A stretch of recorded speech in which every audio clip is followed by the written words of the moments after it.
Good morning, school. My name is Mr. Walker, and this morning I'd like to talk to you about mental health at Christmas. However, this room isn't very festive, so give me a sec. Yeah, that's better. Right, oh yeah, before we begin.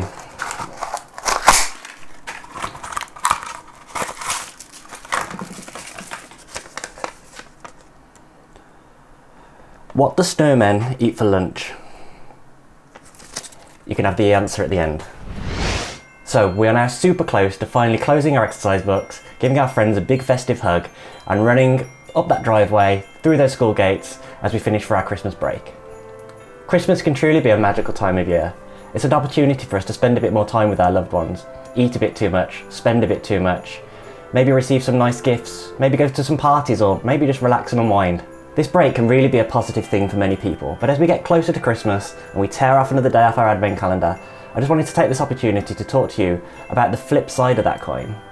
Christmas and the festive season can be an incredibly difficult time for some people and have an adverse effect on their mental health.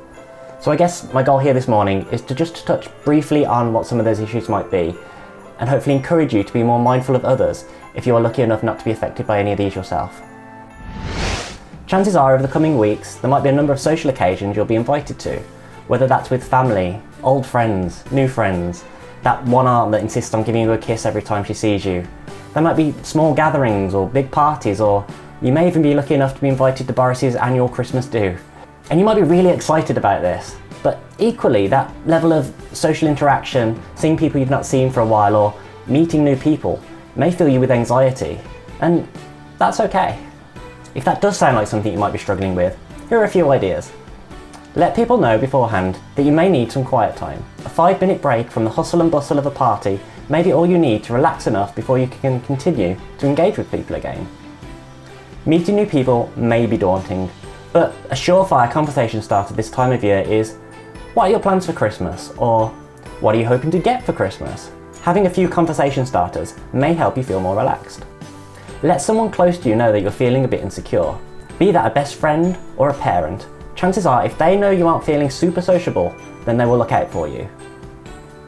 Saying no could be an option. I'm not suggesting you tell your parents you don't want to go see grandma this year, but when it comes to your friends asking you around for a big party, then if you really don't feel up to it, maybe staying at home is right for you. But the alternative to this, especially with COVID being a thing, is that maybe your friends and family aren't really up to much this year, and you might find yourself feeling a bit isolated and lonely. You may choose to reach out to a friend in this case. Arrange a meetup or arrange a video call. Tell them how you're feeling, ask them what they're up to, how are they spending their time off. Just sitting in your bedroom and feeling lonely is certainly something I've been guilty of in the past. But honestly, just reach out to your friends, I'm sure they'll be glad to hear from you. Somewhat going hand in hand with loneliness is boredom. With this long break from school, we're going to have hours and hours of free time. And if we don't fill those days with something, chances are it could have a bad effect on our mental health. For many, this is something we're all too familiar with the multiple lockdowns we've had, and you've probably found your own ways of keeping busy. But for those that are struggling over Christmas, here are some of my festive ideas of how to keep busy. Wrap up warm and go for a walk. Even more fun if you've got a doggo. Do some festive baking. Cheesecake is my personal favourite. Create something. A piece of art, a video, a song. Write a story. Organise your room. Don't just tidy it, but have a proper sort out. Reconnect with someone you have lost touch with, either over text, a video call, or a Christmas card. Watch your parents' favourite film with them. I'm sure you taking an interest would really make their day. With all the Christmas parties, gift buying, ugly jumpers, one thing that often goes overlooked is just how stressful organising Christmas can be. Christmas doesn't just happen, it takes work. And this work can often lead to emotions being heightened.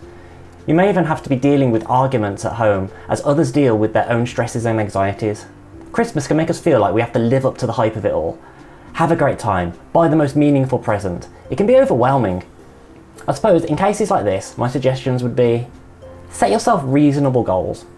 The perfect gift doesn't exist, and no one expects you to find it. Remember, it really is the thought that counts. Take time to yourself. Some days you just need to unwind, and that's okay. Make a list of the things you feel still need sorting and tackle them one by one. Seeing how you're moving forward with your duties will help. Remember, Christmas isn't a competition to see who can have the most fun, eat the most, get the best presents. Enjoy it your own way. The final thing I wanted to touch on is that some people will really struggle to enjoy Christmas, as it sparks difficult memories and feelings. For those that have lost somebody, Christmas can be a constant reminder that that person isn't there to enjoy the celebrations with them. They may think back to the good times and now struggle to build new memories associated with the holiday. In some cases, they may choose not to celebrate the holiday at all, as the emotions are just too raw, and even hearing a Christmas song on the radio may be difficult. I'm not going to pretend like I have the answers to this. All I would say is that if this is you, then don't suffer alone. Reach out to your friends and family, let them know how you're feeling, and if the time comes that you want to start trying to build new Christmas memories, then start small. Or if you know somebody that's going through this, please be there for them. So I've been at this school for 8 or 9 years at this point, and this is my very first assembly. And I wanted to talk to you guys about this because I'm somebody that finds Christmas a difficult time. Like many of you, I'm somebody that struggles with mental health, and Christmas, for various reasons, is something that I find quite overwhelming. There's this one Christmas song that each year never fails to upset me due to one line in it. It's John Lennon's Merry Christmas, War is Over, and it starts, "So this is Christmas, and what have you done? Another year over, and a new one just begun." To me, that line always makes me reflect on the year that's just happened, and focus on the things that I've achieved, but more specifically on the things I haven't achieved and the things that haven't gone particularly well. But that's really not a great mindset to have. So I've made a conscious decision that when I hear that song going forward, that I'm going to change my mindset and focus on the things I have achieved. And for example, this year I've come out of my comfort zone and done an assembly and spoken to you lovely people. Thank you so much for listening, it really means a lot to me. So as you get ready for Christmas, to celebrate it in whichever way that you choose to celebrate it, I hope that you'll stay mindful of others that might be struggling this time of year, and if you feel like they are, offer support. Or if you're somebody that's struggling, reach out to somebody. Have a fantastic break. I hope you come back in the new year feeling refreshed and with some great stories to tell of the stuff you did over the festive period. And before we finish, so what do snowmen eat for lunch? Iceburgers. It wasn't worth it, was it? Merry Christmas, everybody.